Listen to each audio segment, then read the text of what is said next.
Pressure is, let me close the curse. Pressure's mounting on Nuno Espirito Santo at West Ham. It has been reported he has one game left to save his job, which is the Forest game. And if he doesn't win that, he could possibly be sacked. Reports coming out as well about he's basically, Nuno's lost the dressing room. And there's concerns from players over management, tactics, all of that stuff. So we're going to dive into that. I didn't want to talk about West Ham anymore for the rest of the day. Did post-match pint earlier on West Ham Fan TV. Did This Is London on Football's 12th Man. And I was just like, let me fucking burn out. But Wolfie talked me into it from Forest Fan TV. Said, go live, bro. Go live. I went, it. Let's get into it. Oh my god. Let's start off. Shout out to E20s, I hope you're well, mate. First of all, let's get into about him being on the verge of a sack. Now, Florian Plettenberg, for those who know, is a journalist, Sky Sports Denmark, I think. Says Nuno Espirito Santo is on the verge of being sacked at West Ham. He is expected to get at most one more game against Forest Tuesday.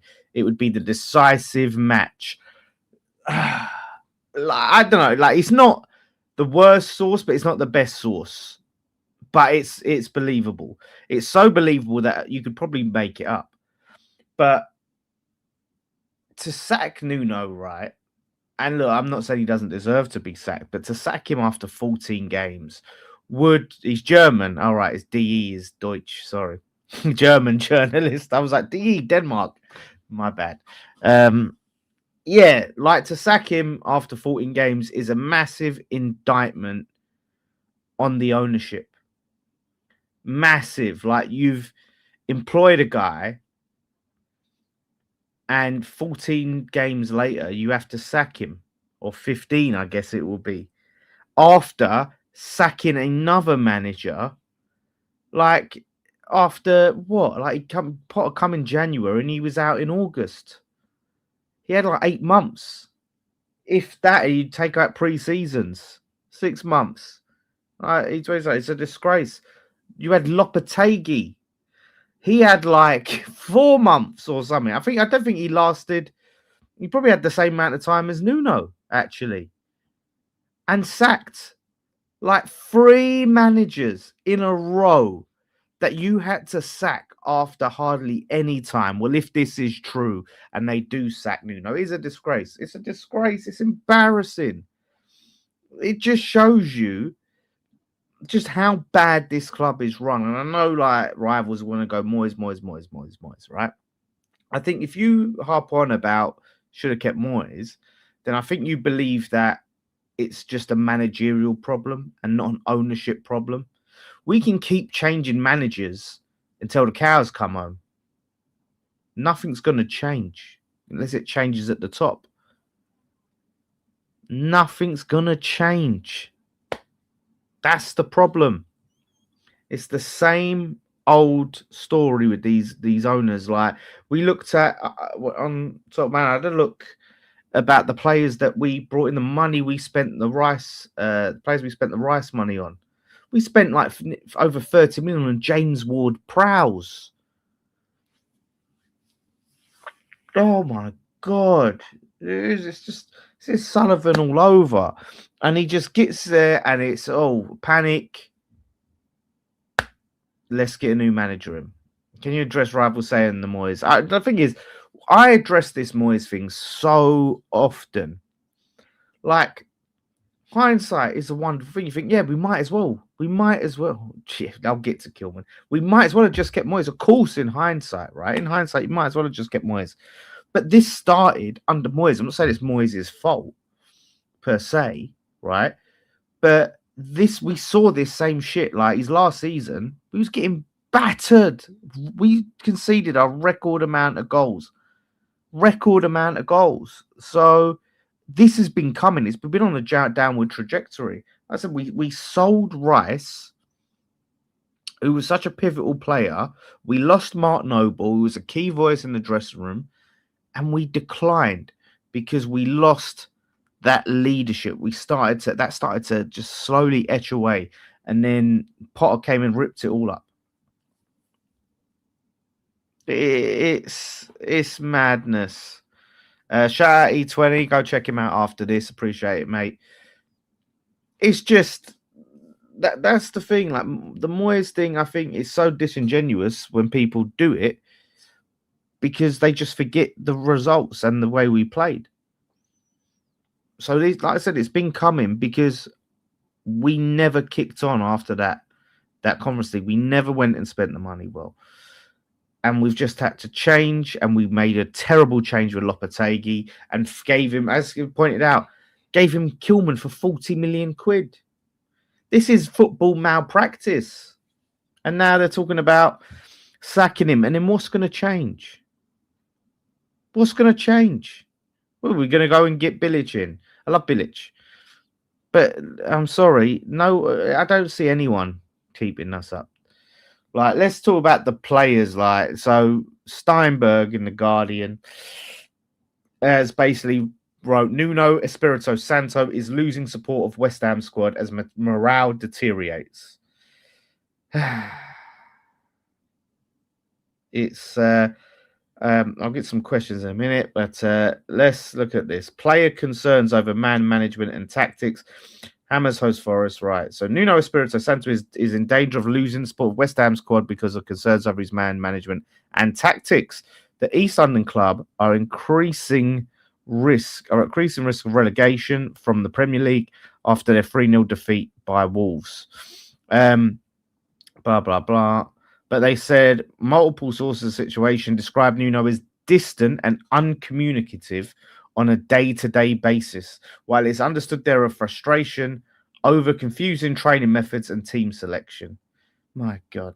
Morale was slipping, and what is perceived as a lack of clear communication has left some players feeling they have no way of forcing their way into the Portuguese plans. I'm going to stop there. That little bit, like everything there, I mean, it's damning. It's damning on Nuno if that's true.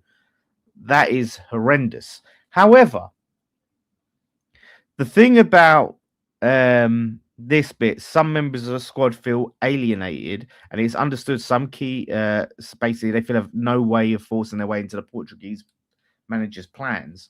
Like, I'm sorry, but who is on the bench that you think they need to be starting?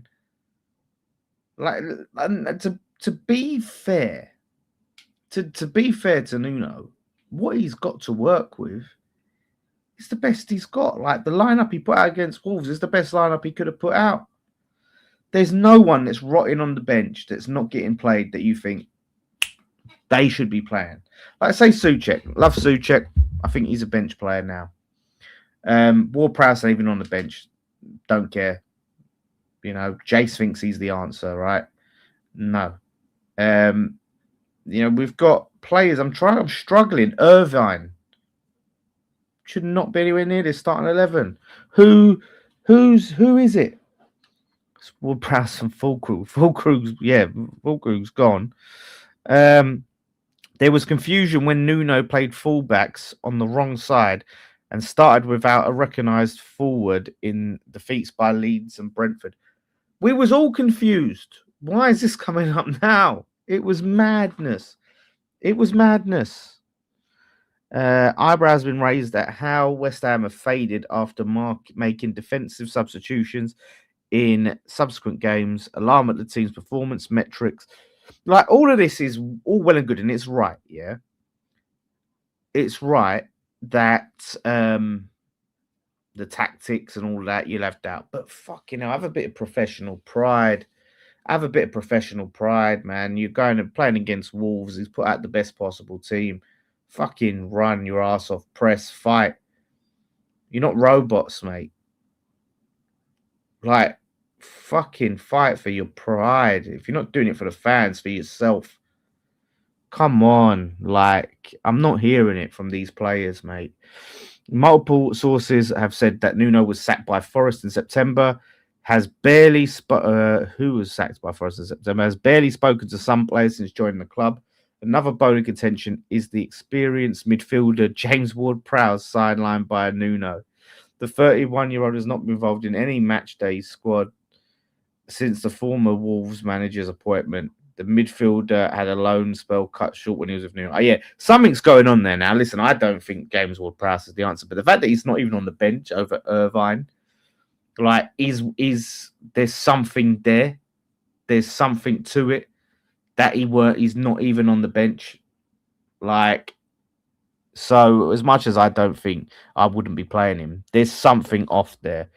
Shout out Sharky, mate, for the 499 super chat. Thank you very much, Sharky. I appreciate you, mate. Appreciate all of you that have joined me to carry on.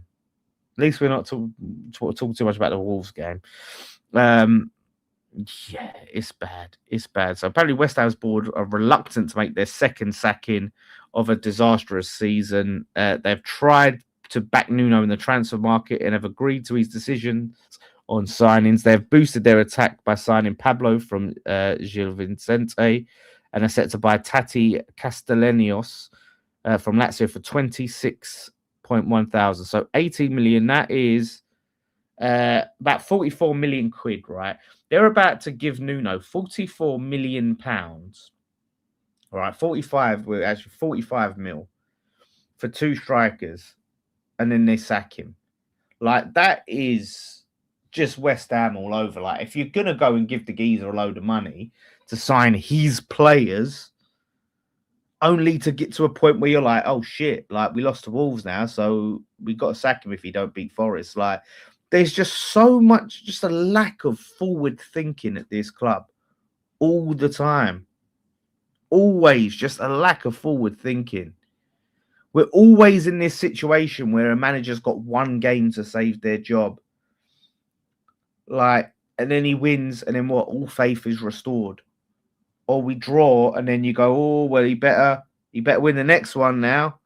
Like, this Sullivan is so weak and indecisive. And that is part of the problem. 44 million quid, he doesn't deserve to get a Craig's. Mate, to be fair, he's bought us two strikers for roughly the price of a fucking Kilman. But still, like, I don't know if these two players are going to be any good. Pablo's represented by Jorge Mendes, Nuno's agent. The 22-year-old is seen as a bright prospect.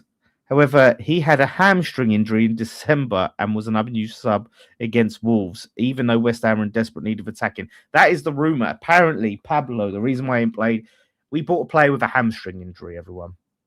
That is what I'm hearing, that we bought a football player, a striker, in a relegation battle who has a hamstring injury.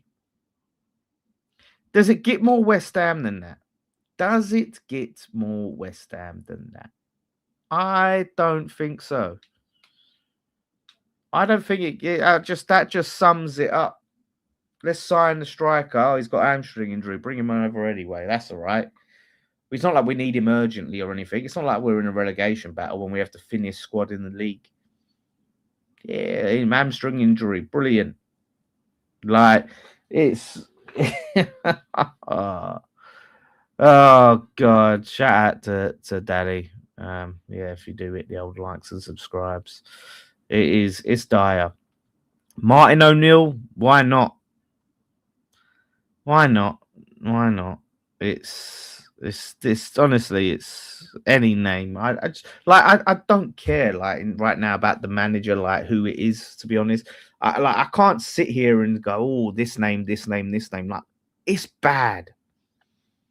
Like, Potter was awful, and we just thought, fuck, like, if we get rid of Potter and get someone else in, Nuno's an experienced manager, he'll be better.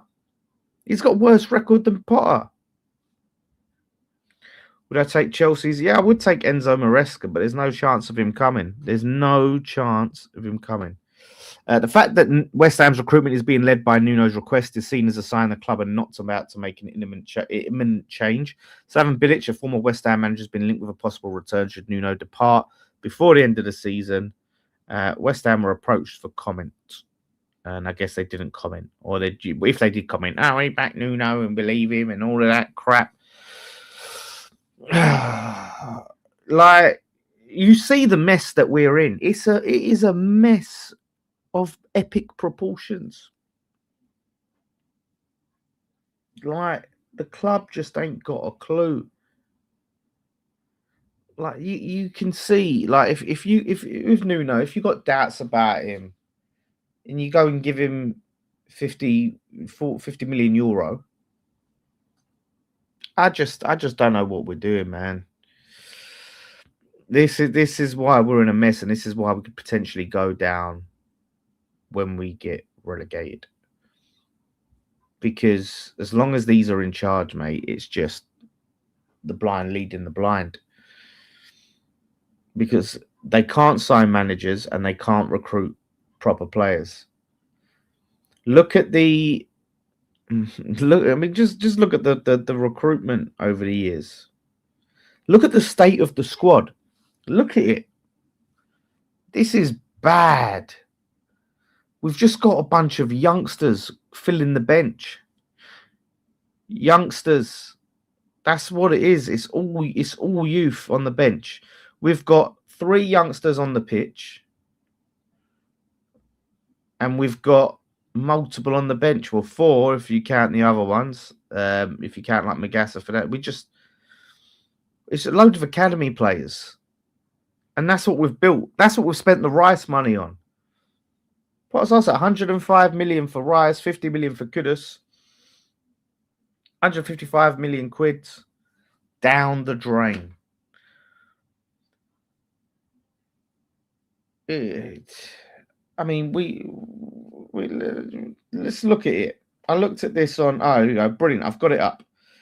Right. This is the season. This is the summer we sold Rice.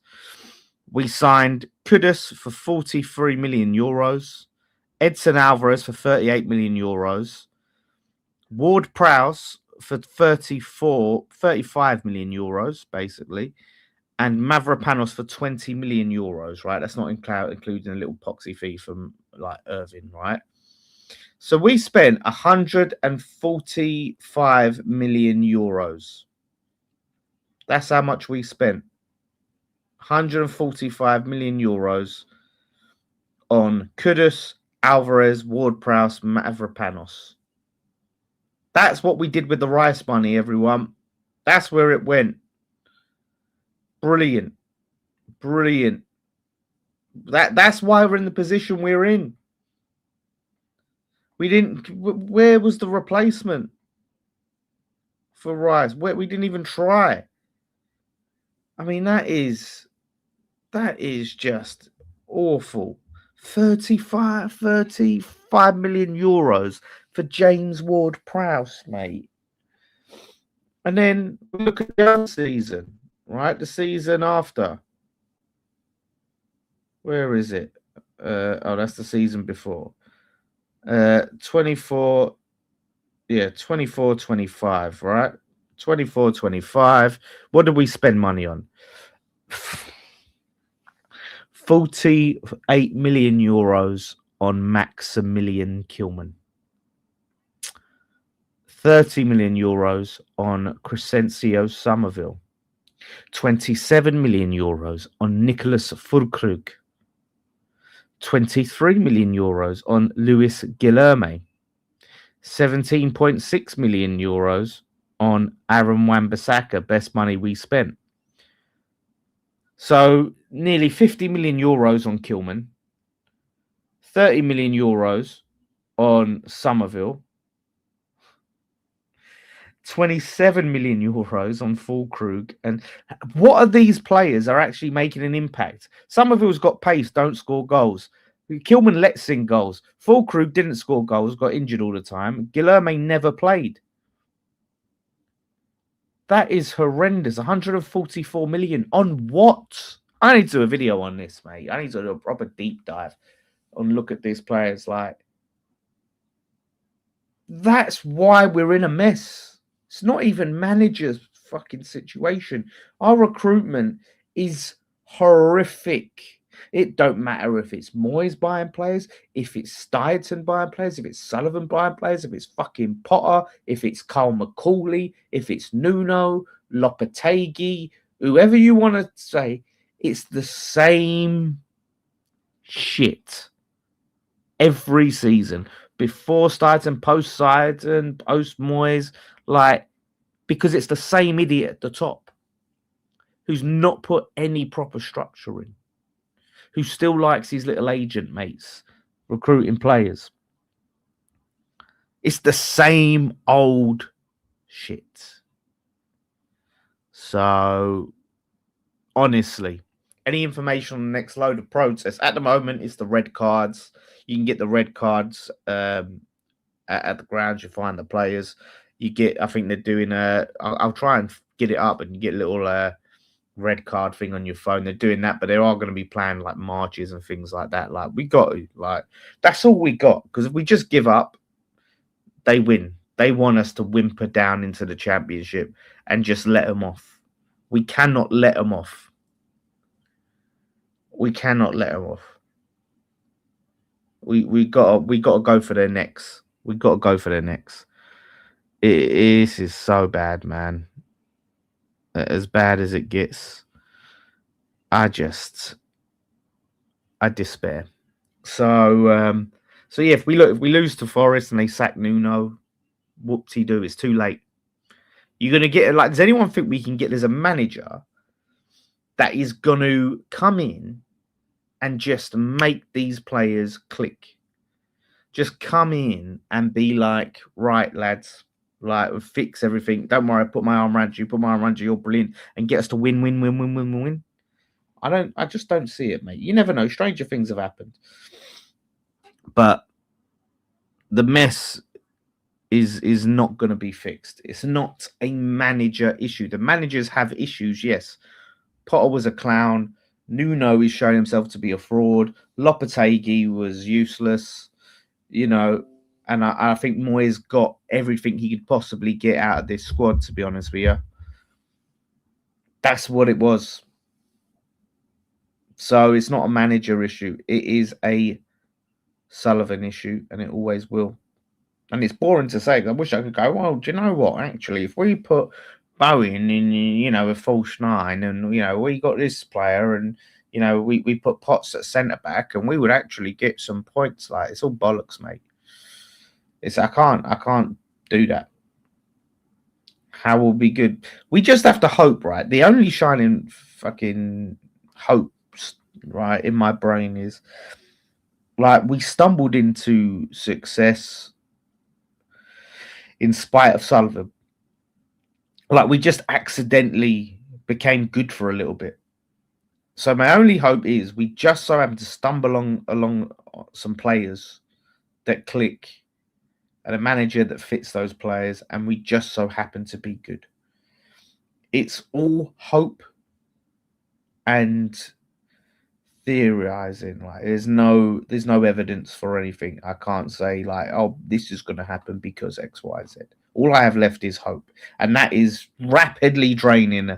I tell you that, because that's what West Ham does to you. It's hands to the end of the season. Do you know what? Like I said this.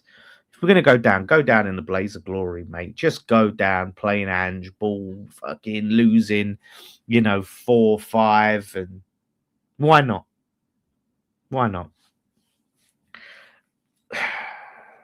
Yeah, it's bad. So there you go. Just to wrap up there. Nuno apparently could be sacked if we lose to Forest. We'll see.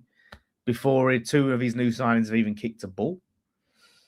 Of people who say careful what you wish for. Just lazy, clueless, unoriginal. That's what I think about people who say careful what you wish for. And they're hypocrites as well. Hypocrites. So, yeah, let's see if Nuno does get sacked. I can't see us winning the game.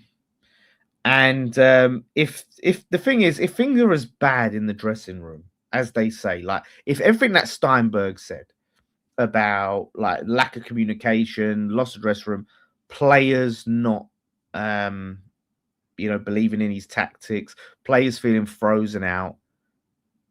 To me, if that's all true, it does not matter if we somehow pull off a win on Tuesday. You sack him. Because how is that just going to change? Like, how is he just going to decide to start communicating with the players and win them over and get them on side, like that, like magic. Like all right, everything's fixed now. Like if that's all true, then it's too far gone, and you get him gone. Like I'm not saying that's all definitely true. Listen, it's a journalist, you take it with a massive pinch of salt. I'm just saying it should not hinge on the Forest game if that's all true. Sabo's not a true West Ham fan. The way he talks about club is nothing short of disgraceful, purely self-serving, and does not have the club's best interest at heart. I agree, mate. I'm not a fan. I'm not a fan. So, yeah, Tuesday it's all to play for. There will be a watch-along on West Ham Fan TV with me and potentially Jace. God help us. God help us. But let's see. Listen, thank you for watching. You know what I mean? I'm trying to juggle this channel and Lawless Live, which is hard because it's West Ham, and I prioritize West Ham Fan TV. That's my main channel. I run the channel, and I want that to be successful. We're trying to get to 100K, but also wouldn't like to build this thing because it's my own little thing. So yeah, I'll keep it updated. We'll juggle. There's gonna be a lot to talk about. God help me, talk about this club. So yeah, thanks for watching, and I'll be back tomorrow, probably on West Ham Fan TV. Thanks for watching.